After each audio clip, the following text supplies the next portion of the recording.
Welcome to the Beverly Hills Plastic Surgery Podcast. This is Dr. Jay Calvert, and I am signing on with my intense and cobbled co-host, Dr. Millicent Rovelo, fresh from the cobbler.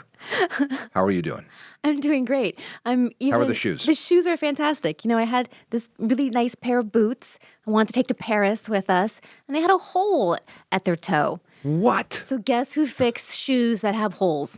Your cobbler. Cobblers. That's right. They are very, very critical. So yeah, right up there with my seamstress. But no, I'm good. I got my shoes. We're all good. Good. That's well, we are going to be at IMCAS in Paris. Huge aesthetics meeting. Huge. Both plastic surgery, derm. It is a multi-specialty meeting about aesthetics, everything. Aesthetics medicine. Aesthetics, everything. It's awesome. We love this meeting. It's going to be a blast. We did, finally log in for the gala, which is big. We got to get your seats. It's a big deal.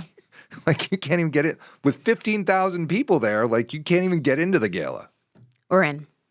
We are in, and we are seated. So, glad you got your boots handled. I probably need to try on all those clothes that Bree Jacoby made for me, my stylist, who I haven't even tried them on. She'd slap me right now if I were here, but I gotta look the part also. Gotta be tailored. Well, speaking of tailoring, we're gonna tailor some noses today, and we're gonna talk about Hispanic rhinoplasty. Yes, this is a whole separate podcast entity, surgery, and it deserves its own recognition because it is not your run-of-the-mill rhinoplasty. No, and ethnic rhinoplasty is too broad of a term. Right. It's everyone that's not Caucasian, which is like most of the world. It's like, somebody asked me that one time. They're like, do you do ethnic rhinoplasty? I'm like, dude, I'm in Los Angeles. Like, what do you think I do all day? You think everybody walks in is like, some white girl from Beverly Hills? Wrong. No. Like, it is, like, that's what we do. Yes. I have patients who are Asian, who are Hispanic, who are Arabic, who are Persian, who are, everything under the sun.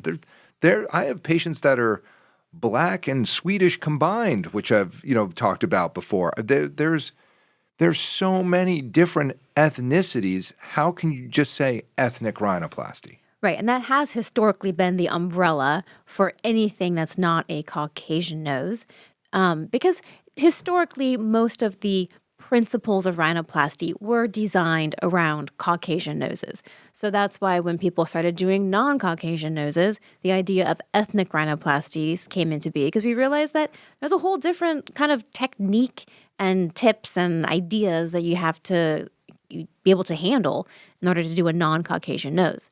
But today, specifically, we are whittling it down to the Hispanic noses. And I got to say, too, I could divide this one up into 17 different topics of Hispanic rhinoplasty. There's mestizo noses, there's Spanish noses, there's Mexican noses, there's Northern Mexican noses. Like, their Hispanic is even too narrow. Too broad. It's too broad. Too broad, yeah.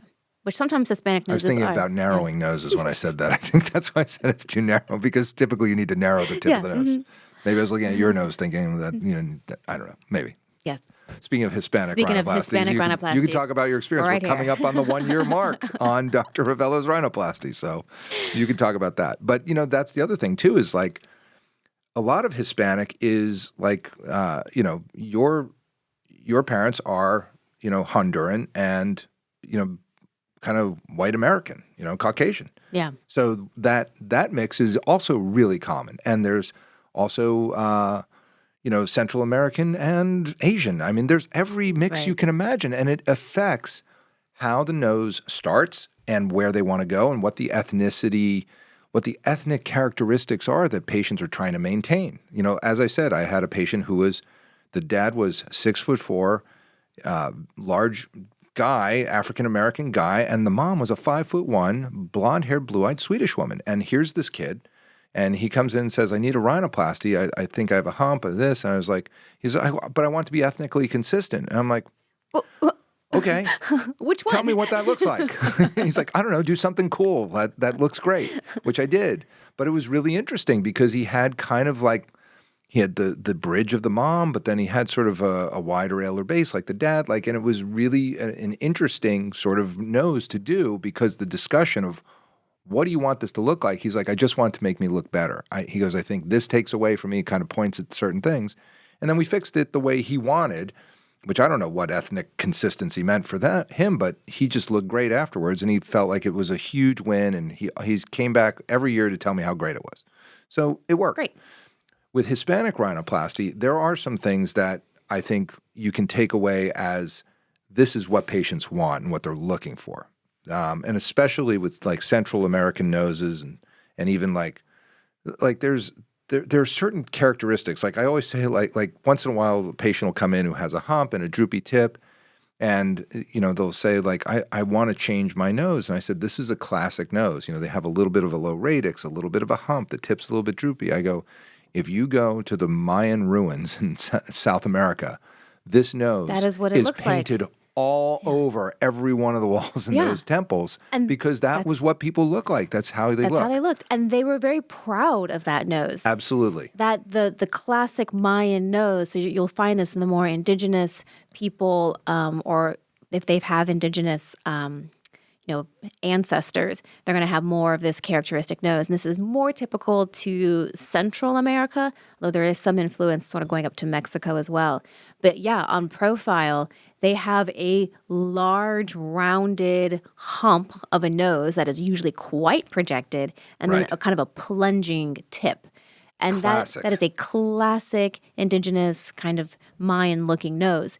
And if that is the nose you have and you love it, then we love it too. Of course, because that's how people look. It's and if you want to change it, we're with you too. But that's where a lot of this starts. Now then there's the mestizo nose, which is a very large part of Mexican and Caribbean rhinoplasty. It is a combination of, and mestizo is a term that basically means some sort of European influence mixed with Central American, Native American influence. And it can be, whatever, and then typically it was like a Spanish nose mixed with some sort of Native American, Central American nose. And typically there's thick skin at the tip, thin skin at the radix and the hump, and a wide alar base. Kind of like a total nightmare rhinoplasty nose. And I have friends in Mexico that deal with like mestizo noses day in and day out. It's like what they do. And usually there's like a lower bridge too, right? It's like the bridge is not as high. So I mean, there's one more bonus with those noses. Oh, what's that? They barely have any septal cartilage. Yes, that's the other So they don't have anything to fix it with. It's like, here's this nose that needs everything you got as a rhinoplasty surgeon, and you got nothing to use to make it. That's why God made ribs. There's rib cartilage for us to go get, because I typically will use rib cartilage in cases like that because they just don't have a whole lot of septal cartilage. You go in and harvest the septum. It's the size of a quarter. And there you are with no cartilage and this nose that needs structure so badly at the tip to get a beautiful result. And unless you got rib cartilage, you're as we say, SOL. You're SOL. And that's just, I think the mestizo nose is very important to talk about because we definitely see that a lot here in Los Angeles. It's a very common nose. And so this is someone that's coming in for a primary rhinoplasty, and it can be a little bit disconcerting to them to hear that you have to take their rib to do a primary rhinoplasty. Ribs typically used for a revision rhinoplasty or a reconstruction. And so... Well, now hang on a second. The Asian population has now gotten very into rib cartilage. Yes, because they've sort of come around to these dorsal implants have some serious problems. And they suffer with the same issue. There's barely any septal cartilage, and they need it to build up the bridge, et cetera. So it is coming in vogue for primary rhinoplasty in certain populations. In the umbrella of ethnic rhinoplasties. It is, okay, let me specify. It's unusual in a Caucasian nose to have to come in and get a rib graft rhinoplasty. True. But in this big umbrella category of ethnic rhinoplasties, it's definitely a little more common. So don't be alarmed if that is what is suggested to you. Because even though sometimes the noses appear large, their underlying structure is usually very, very weak. And so that's why you need that extra rib. Yeah, and there, by the way, fantastic results. That's what's on the other side of that rib graft. Now it does. Right. You do have to make an incision. You do have to do all the, you have to do a lot more work to do that. But the results are really, really attractive. Yeah, but I think the other thing you have to look at too, it's not just the techniques and the differences in techniques that you have to do during surgery. You have to talk about the healing process is much different after these surgeries than a classic Caucasian rhinoplasty. So let's take the mestizo nose for a second, because anytime I give a lecture in some city in Mexico, this is a topic. It's like a 3 or 4. Do they call it mestizo rhinoplasty, or do they just call it rhinoplasty? No, they talk about the mestizo nose very specifically. It is a known entity amongst rhinoplasty surgeons because it has such difficult characteristics, and the patients, this is who wants rhinoplasty. They don't like the thick skin at the tip. They don't like the low radix. They don't like the hump. They don't like that they a lot of times have difficulty breathing through the weak cartilages on the side because the cartilages are small. So it is a topic amongst Hispanic surgeons who are dealing with this, and people and surgeons who may or may not be Hispanic living in these cities. They deal with this, and it is a big lecture topic on the agenda at these conferences. And I asked one guy who lives, and it is sort of like that type of nose is regionally available. Like in Guadalajara, there's plenty of mestizo noses. So the surgeons who work there, I asked them, like, what do you do? He goes, same thing you do, suffer. They do what they can do, because it's like, we can't get the skin so thin that you're going to see these cartilage grafts. We can't get it this way, but this is what we can do. And so you have to kind of like come to terms with what this rhinoplasty is going to look like, because it is totally different than doing, a Caucasian rhinoplasty with a thin skin, patient. They're night and day. Yeah. They're not even like, and in fact, my scrub tech today, who yesterday we did a Asian revision rhinoplasty with a rib graft, and then today we were doing a Caucasian rhinoplasty. She said, "Oh my God, this is totally different than what we did yesterday." And it's rhinoplasty, but they're not even in the same ballpark. Other than there's a nose that's being changed. What has to get done are totally different things. Right, and then as you alluded to, the skin has a lot to do with it. So 100%. The Hispanic or mestizo nose typically has thicker skin, especially at the tip, which is a blessing and a curse. So a blessing in the sense that you can build up the nose a lot with cartilages that maybe in a thinner skinned individual, you would see kind of the outlines of the cartilages or the grafts. When you have a thick skin, you have more leeway to put a lot of those building blocks in because you don't see the structures and the grafts. The downside is that you don't see the structures and the graft. Right. So it's harder to get like definition to the nose. And that's, I think, where a lot of the challenge comes from, because the thick skin sort of makes it more amorphous looking than you would perhaps want. Yeah, and so the options on these noses are, everything from lowering the hump, raising up the radix, using some radix grafts, either fascia, cartilage, etc., dice cartilage and fascia. You can also, with the tip, I do something where when I raise up the skin of the nose, I'm doing it much like a facelift, where I'm in the subcutaneous plane and I'm leaving all that SNAS, the muscular fibrofatty layer of the nasal soft tissue covering down on the cartilages, and then you can peel that off of the cartilages, so you've effectively thinned the soft tissue envelope of the tip of the nose.